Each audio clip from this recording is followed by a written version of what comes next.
오늘 말씀은 아담 가족의 문제점이라는 제목으로 은혜를 나누도록 하겠습니다. 창세기 1장에서 4장에 기록되어진 말씀 가운데 아담의 가정에 대한 기록을 오늘 여러분에게 전달해 보려고 합니다. 가정 안에 구성원이 가족들이 몇 명인가, 또는 어떤 가족들이 구성이 되어져 있는가, 이거 굉장히 중요하고, 이 구성된 가족원들이 어떻게 삶을 펼쳐가는가에 따라서 가정의 환경은 완전히 달라집니다. 하나님께서 사람을 창조하셨고 처음 만들어주신 가정이 아담의 가정입니다. 아담의 가정에서는 무슨 일이 일어났을까요? 아담의 가정 안으로 죄가 들어왔고 그 죄를 유전받아서 우리 안에도 죄가 들어왔습니다. 그리고 그 죄의 위력으로 말미암아 아담 가정 안에서는 죄의 가장 큰 위력인 살인이라고 하는 문제가 발생했습니다. 어디서부터, 왜, 누구 때문에 이런 문제가 발생했을까요? 오늘 내 자신을 비춰보면서 말씀의 은혜를 받으시면 좋겠습니다. 창세기 1장 26절로 하나님이 이르시되 우리 형상을 따라 우리의 모양대로 우리가 사람을 만들고, 그리고 사람을 만들 때 남자와 여자를 만들고 바다의 물고기, 하늘에 있는 새, 땅에 있는 모든 짐승들을 다스리게 하자. 하나님이 땅의 흙으로 사람을 만드셨습니다. 그리고 그 코에 생기를 불어넣으셨어요. 자, 그랬더니 생명이 되었다. 성경이 그렇게 기록되어 있습니다. 이 생명이 된 사람을 하나님께서 동쪽에 에덴 동산을 창설하시고 그곳에 아담을 이끌어 거기 두셨습니다. 얼마나 탁월하게 하나님이 지으셨는지 아담이 모든 생물들의 이름을 다 짓는 그런 탁월함을 소유하고 있어요. 아무리 탁월해도 대화할 사람이 있나? 소통이 되나? 교류할 사람이 있나? 덜렁 아담 한 사람이에요. 인생이 즐거울까요? 무인도에 나 혼자 산다면 무슨 즐거움이 있겠습니까? 사람과 어우러져 사는 즐거움이 가장 큰 행복입니다. 그 대신 사람과 어우러져 살 때 내가 어떤 존재여야 서로에게 행복을 전달할 수 있는가? 우리가 이것을 고민해 보자는 거예요. 아담 한 사람을 지으셨고 에덴 동산에 있는데 독처하는 것이 보기에 좋지 않았다. 그래서 하나님께서 그를 깊이 잠들게 하시고 갈빗대를 취해서 여자를 만들어 주셨습니다. 여자를 이끌어 오시니 너무 행복한 거예요. 내 뼈 중에 뼈요, 살 중에 살이로다. 이렇게 고백을 합니다. 이제부터 이 부부는 어떻게 살아야 할까요? 아담에게 아내를 만들어 주시기 전에 하나님이 아담을 에덴으로 이끄신 후에 주신 말씀이 있어요. 그 말씀이 바로 뭐냐면, 아담아, 나를 따라와봐. 동산에 이 모든 열매 있지? 다 네가 먹어. 그러시더니 동산 중앙으로 아담을 이끌고 가시는 거예요. 자, 저기 보이는 두 그루의 나무를 보아라. 하나는 생명나무이고 하나는 선악을 알게 하는 나무야. 거기에 달려있는 열매 있지? 생명나무의 열매를 따먹으면서 네가 꼭 감사해야 될 이유가 있어. 그것이 바로 뭐냐면 네가 영생하는 존재로 지어졌음을 감사해야 돼. 그래서 동산 중앙에 가서 생명나무를 따먹으면서 그래, 나는 영생하는 존재야. 하나님이 나를 그렇게 지으셨지? 그러므로 너무 감사해. 이 생각을 하면서 그 생명나무를 먹게 되는 거예요. 그 대신 그 옆에 있는 선악을 알게 하는 나무 한번 봐라. 내가 이것을 지은 목적이 있다. 나는 너를 선하게 지었지만 네가 지어지기 전에 이미 마귀가 삼킬 자를 찾아 두루두루 다니고 있어. 마귀는 처음부터 범죄한 존재야. 자기 주의를 지키지 않았고 하나님과 비기려고 했고 그 교만이 하늘을 찔렀지. 타락한 존재야. 그래서 그는 하늘에서 내쫓긴 바 되었어. 그 마귀가 죄의 성을 가지고 너를 공격할 거야. 너는 선하게 지어졌지만 세상에는 악이 존재하고 있다. 그러므로 부지 중에 네가 범죄하지 않도록 하려고 내가 이 나무를 만들어놨어. 이것은 먹으면 반드시 죽는다.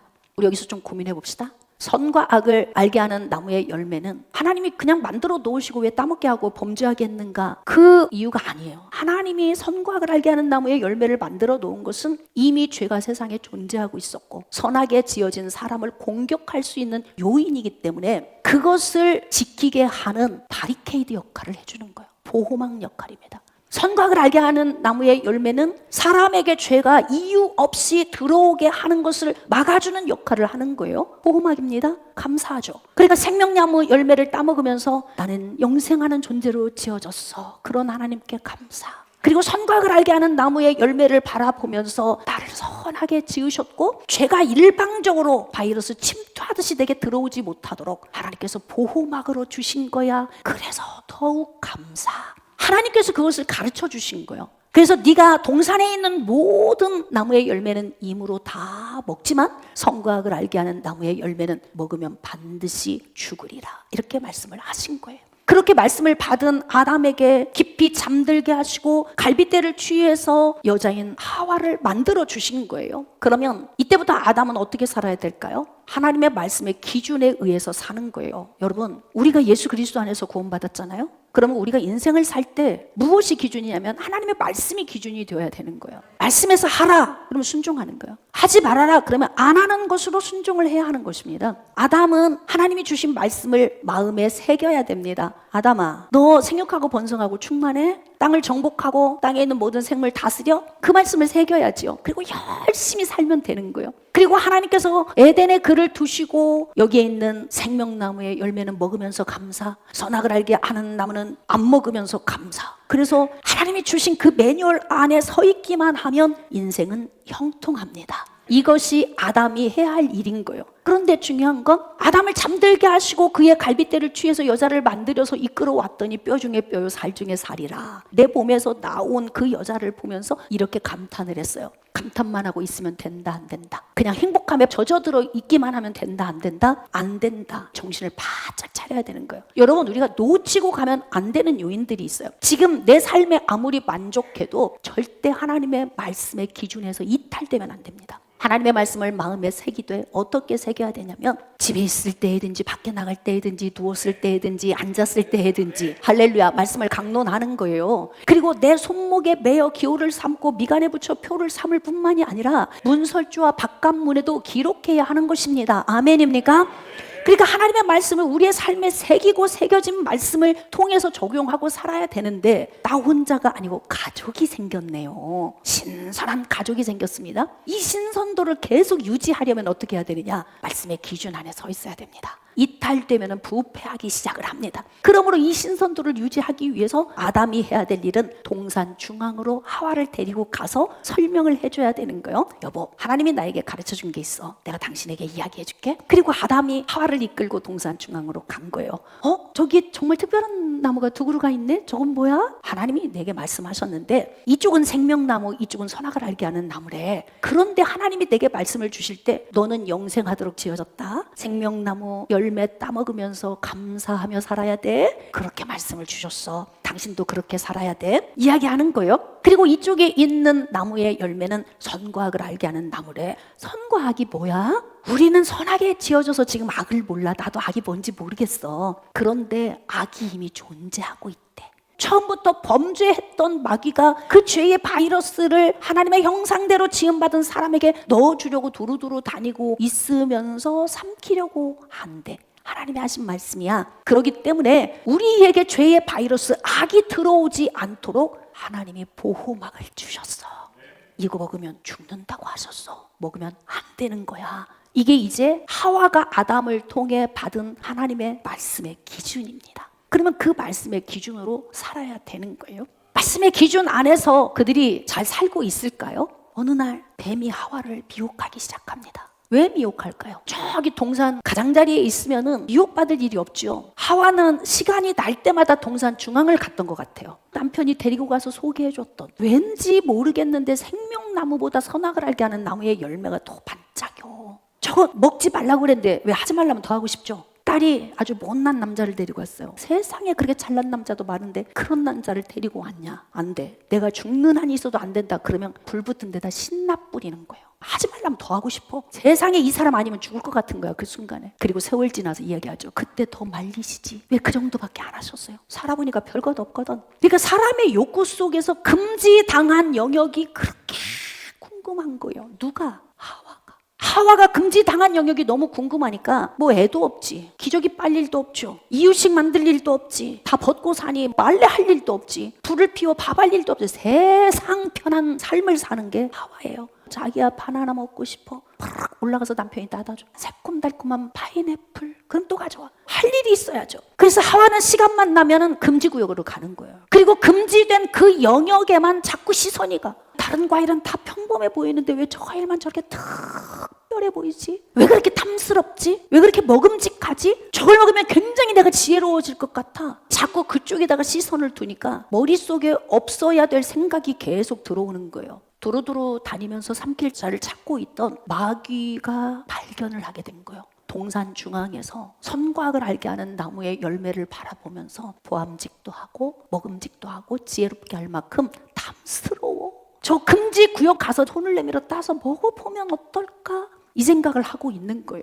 자, 그때 마귀가 와서 속삭입니다. 그거 먹어도 되지 않을까? 하나님이 동산에 있는 과일들 먹지 말라고 하셨어? 헷갈리잖아요. 마음에 깊이 새겨져 있어야 되는데 가볍게 새겨져 있으면 긴가민가하죠. 여러분, 제가 가장 중요한 영역은 매 예배 때마다 반복적으로 이야기합니다. 새기려고 그러는 거예요. 언제라도 생각나라고, 치매가 와도 생각나라고, 절대 예수는 잊으면 안 된다고. 할렐루야. 너무너무 중요한 복음의 핵심을 저는 반복적으로 여러분에게 이야기를 합니다. 중요하니까. 남편이 동산 중앙으로 데리고 가서 해줬던 그 설명이 하와 속에 얼마큼 깊이 새겨졌을까의 여부에 따라서 하와의 행동이 달라지기 시작을 하는 거예요. 절대 먹으면 안 돼. 반드시 죽어. 그러면 어떻게 해야 될까요? 보지를 말아야 되는 거예요. 안 봐야 되는 거예요. 이 가정에 뭔가 문제가 좀 생길 것 같지 않아요? 마귀가 지금 하와를 미혹하고 있다면 하와는 마귀의 미혹을 당할 수밖에 없는 요인을 가지고 있었다는 거예요. 마귀는 아무나 공격하지 않습니다. 마귀는 자기의 속성과 딱 맞아떨어지는 요인을 가지고 있는 사람을 공격합니다. 그렇기 때문에 아담과 하와 두 사람 가운데서 하와를 미혹했다는 것은 하와 안에 마귀가 좋아하는 요인을 갖고 있는 거예요. 죄가 들어올 수밖에 없는 요인을 가지고 있는 거죠. 우리 좀 잘 고민하고 들어야 됩니다. 금지된 구역은 바라보지 말아야 하고 그곳에는 발걸음도 하면은 안 되는 영역입니다. 그런데 계속하니 마귀의 공격을 받게 되죠. 계속 마귀가 이야기하잖아요. 너 눈이 밝아져서 하나님처럼 될 것을 하나님이 알고 계셔서 못 먹게 한 거야. 진짜 핵심이 빠졌죠. 이거 먹으면 죽어.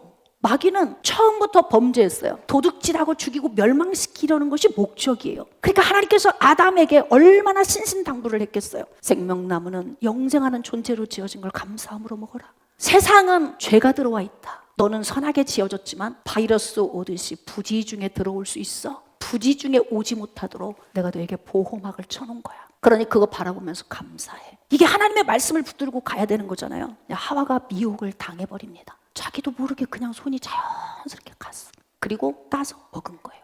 여러분, 진리의 말씀을 들었는데 그 말씀이 힘을 내지를 못해요. 왜? 지금 들은 마귀의 미혹의 말이 너무 강력하니까. 진리의 말씀이 이기지를 못해버리는 거예요. 그러므로 사랑하는 여러분, 진리의 말씀을 현재적으로 들으십시오. 지금 들으십시오.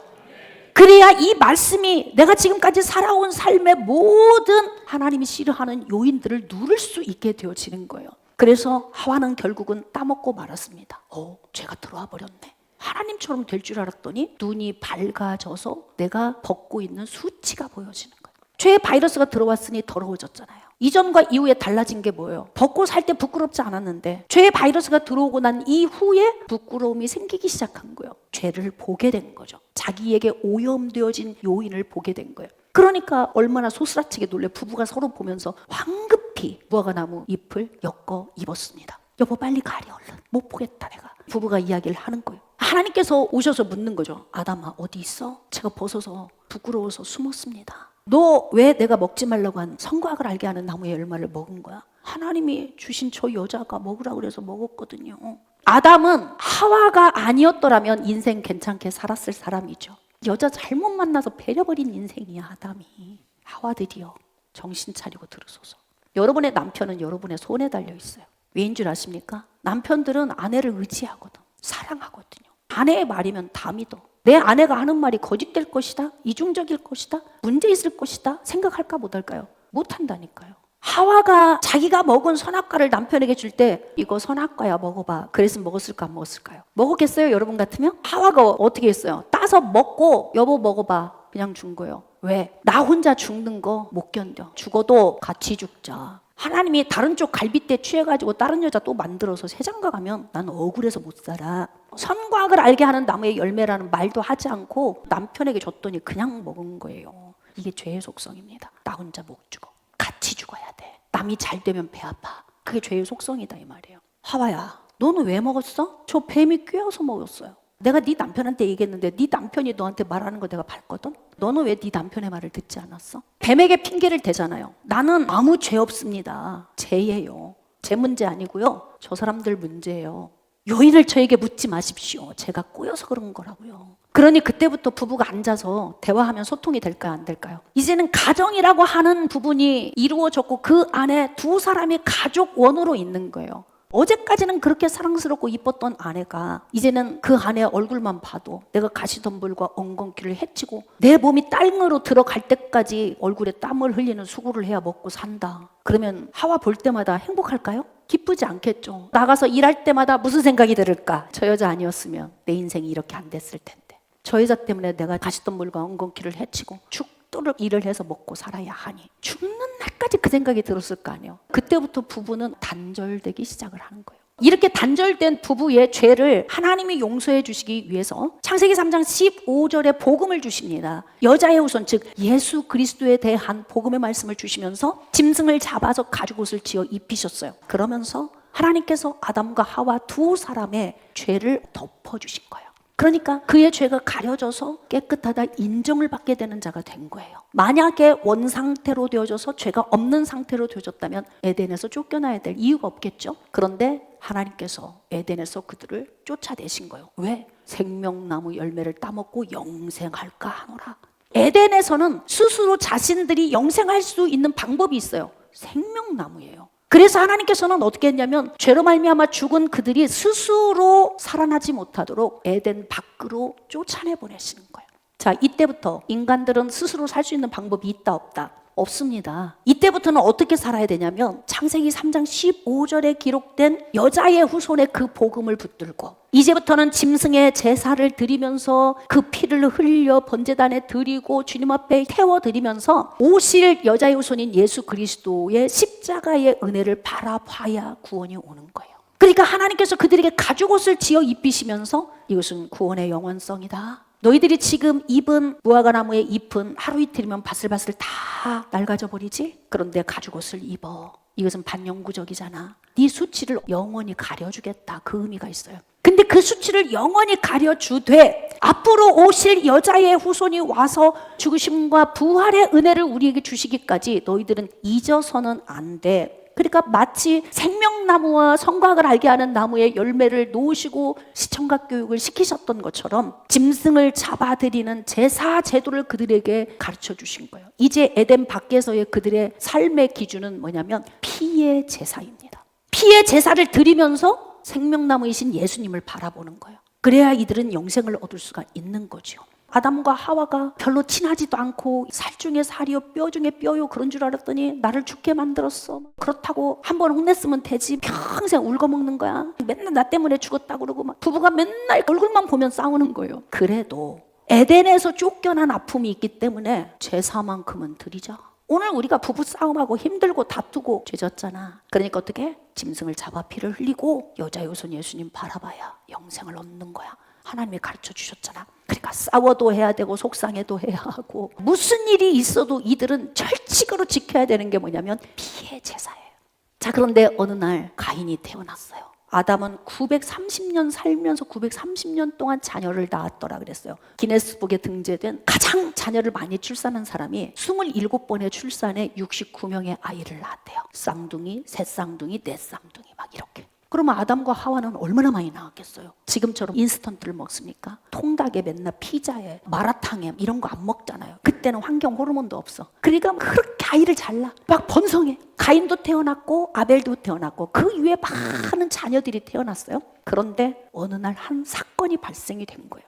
그 사건이 바로 뭐냐면 창세기 4장 1절부터 기록되어진 가인과 아벨의 사건입니다. 이 아이들이 장성해서 어느 날 제사를 드렸는데 하나님이 아벨의 제사는 받으시고 가인의 제사는 안 받으신 거예요. 왜냐하면 제물이 달랐어요. 아벨의 제물은 양의 첫 새끼를 드렸고 가인의 제물은 자기가 농사 지은 소산의 곡식을 드린 거예요. 그냥 드리면 되지 않나? 나 제사 드렸어. 받으실 거야? 이게 아니에요. 하나님은 기준이 있습니다. 당신의 기준에 맞아야 되는 거예요. 아벨은 엄마 아빠가 아웅다웅 하면서도 문제만 있으면 짐승 잡아서 피의 제사를 드리고 여자의 후손이 예수님 바라봐야 돼. 그래야 구원받아. 그러는 걸 지켜봤어요. 그러니까 그대로 제사를 드린 거예요. 가인도 그걸 똑같이 지켜봤어요. 그런데 중요한 건 새기지 않았어. 하나님의 말씀을 마음속 깊은 곳에 새기면 새겨진 말씀은 내 삶에서 다시 꺼내서 적용이 되지만 새겨지지 않은 말씀은 삶에 적용이 안 되는 거예요. 부모님이 신앙생활하는 거 50년, 100년을 지켜봐도 자기 속에 새기지 않으면 부모가 살아가는 삶을 그대로 따라갈 수가 없는 거예요. 엄마 아빠가 얼마나 신신당부했겠어. 엄마 아빠는 에덴이라는 곳에서 살아봤단다. 엄마, 에덴은 어떻게 생긴 곳이요? 까고냐. 그곳은 기가 막혀. 동산 중앙에 생명나무와 선악을 알게 하는 나무가 있었어. 그런데 생명나무를 따먹으면서 영생하는 존재로 지어진 하나님의 은혜에 감사를 해야 했고, 선과 악을 알게 하는 나무의 열매는 보면서 이미 선하게 지어진 우리 주변에 죄가 맴돌고 있으니 정신 바짝 차리고 네가 이것을 먹지만 않으면 영생할 수 있어. 그래서 우리한테 각성하라고 주신 건데 엄마가 내 정신 아니었나 봐. 미쳤었나 봐. 따먹었다 내가. 아빠한테 말 안 하고 줬어. 나만 혼자 죽기 싫어서. 아빠가 알았으면 먹었겠니? 그래서 우리가 둘이 같이 죽었다. 그래서 쫓겨났지, 에덴 동산에서. 그리고 세상으로 와보니 비참해. 피해 제사 안 드리면 우리는 영벌에 들어가 지옥에 가는 거야. 그래서 우리는 피해 제사를 드리는 거야. 너희도 드려야 돼. 하나님의 말씀은 가장 1차적인 수신자인 내 심령에 새기는 것이고, 2차는 아들, 손자에게 대대로 하나님의 말씀을 새기게 해줘야 된다는 거예요. 그런데 중요한 건 내가 대신 새겨주는 게 아니고 말씀을 받는 자가 내 심령에 아멘하고 새기고 새겨서 언제라도 이 말씀이 훅 삶에서 적용되게 해야 되는데, 아벨은 하나님의 말씀이 심령에 깊이 새겨지고 또 새겨져서 삶에서 자연스럽게 하나님이 명령한 피해 제사를 드리는데, 가인은 말씀이 새겨지지 않았어요. 뭘 드리면 어때? 그냥 드리면 되지. 제사에 대한 개념을 모르고 있는 거예요. 제사를 드리는 목적이 뭐예요? 죄사함을 받기 위한 거예요. 제사의 중요한 요점은 뭘까요? 제물이에요. 제물. 죄를 사함받기 위해 드려야 되는 제물은 반드시 피해 제사를 드려야 되는 거예요. 예수님이 십자가를 지신 이유가 뭔지 아시겠습니까? 피해 제사를 드린 거예요. 짐승의 피를 흘린 것은 죄사함을 위한 것이 아니고 완전한 죄사함을 위한 예수를 바라보게 하기 위한 거예요. 히브리서 9장 12절 말씀에 염소와 송아지의 피로 아니하고 오직 자기 피로 영원한 속죄를 이루사 단번에 성소에 들어가셨느니라. 예수 그리스도의 피가 구원의 영원성이 있는 거예요. 가죽 옷을 지어서 입히시면서 창세기 3장 15절에 구원의 영원성을 가져다주는 여자의 후손에 대해서 복음을 계시해 주셨잖아요. 그러니까 가정 안에서 가족은 한 사람 한 사람이 아빠도 엄마도 또는 남편도 아내도 또는 부모도 자녀도 각자 자기 위치에서 하나님의 말씀을 생명으로 여기고 그 말씀을 새겨야 된다, 이 말이죠. 부모들이 인생을 살고 난 후에 하는 이야기가 자식 키우는 일이 가장 힘들다. 여러분은 인생 살면서 어떤 게 가장 힘듭니까? 아담과 하와도 똑같은 이야기를 할 것 같아요. 왜냐하면 이런 사건이 발생이 돼버렸어요. 하나님이 내 제사를 받지 않으셨으면 분노를 일으킬 문제가 아니고 하나님 용서해 주세요. 다음부터는요 꼭 피해 제사를 드릴게요. 그러면 되잖아요. 성격이 다 틀려. 상황과 환경 속에서 바라보고 깨닫고 받아들이는 게 다 들리고 해석하는 게 다 들리고 적용하는 게 다 달라요. 이렇게 다 다르기 때문에 가인 같은 경우에는 분노가 일어났는데 그것을 엄마 아빠가 전해준 말씀을 잘 적용하지 못한 내 문제니까 하나님 다음부터 잘할게요 그래야 되는데, 자기가 하나님 앞에 인정받지 못한 것에 대한 자기 문제의 자기 분노, 가인의 분노예요. 가인의 분노. 그 분노 때문에 동생을 쳐서 죽이게 된 거예요. 아빠 아담, 엄마 하와, 큰아들 가인, 둘째 아들 아벨. 이들의 삶을 쭉 한번 봅시다. 아벨이 무슨 죄야? 왜 죽임을 당해야 된 거예요? 최초의 순교자가 아벨입니다. 온전한 제사, 하나님이 기뻐하는 제사를 드린 그 죄로 형이 볼 때 죄지. 사랑하는 여러분, 인생은 정말 이렇게 아이러니해요. 오히려 영생하고 살아야 될 아벨은 죽임을 당하고 가인은 하나님을 떠나 유리하며 살게 되는 거예요. 그것을 엄마 아빠인 아담과 하와가 가족 구성원들의 삶을 다 보고 있어요. 어떤 마음이겠어요? 심정이. 내 죄다 이게. 에덴에서 하나님의 말씀을 거역하지 않았더라면 그런 마음이 있었겠죠. 아내가 주는 걸 한 번쯤 물어보고 먹어봤더라면. 여러분, 우리는 어느 위치에 있습니까? 한 사람이 세상에 태어나면 자녀로 태어나죠. 남자와 여자가 만나면 남편과 아내의 모습으로 바뀌어지죠. 자녀가 태어나면 부모의 위치로 가요. 엄마 아빠가 되죠. 그래서 우리는 인생에서 부모의 위치도 배우자의 위치도 자녀의 위치도 다 살아봐요. 이게 누구 말씀이다? 나의 말씀인 거예요. 말씀을 정리를 좀 해보도록 하겠습니다. 결론은 제가 내리지 않겠습니다. 5월 한 달 동안 결론은 여러분이 내리십시오. 아담의 가정, 그 안에 속해 있는 가족들, 이 구성원 중에 누구의 문제이며 무엇이 문제인 것 같습니까? 여러분들이 이 말씀을 받으셨으니까 한 주 동안 이 말씀을 깊이 묵상하시면서 자기 자신의 위치에서 비춰서 말씀을 깨달으시고 유턴하는 시간이 되었으면 좋겠습니다. 여러분의 가정이 행복해지기를 원하시면 아멘. 나로 인해 가족들이 복되기를 원하시면 아멘. 그렇다면 여러분이 결론을 내리십시오. 무엇이 문제이고 누가 문제이고 왜 문제인가? 이 가정이 왜 죄가 들어오는 통로가 됐으며 최고 극악무도한 살인죄가 일어날 수밖에 없는 가정이 되었는가? 가족 구성원들의 문제입니다. 그들의 삶의 문제이고 하나님의 말씀을 적용하지 않고 사는 문제입니다. 그렇기 때문에 각자 자기 말씀으로 이 말씀을 한 주간 깊이 묵상하시고 요인을 깨달으시고 변화되어지는 그런 한 주가 되어지기를 주님의 이름으로 축복합니다.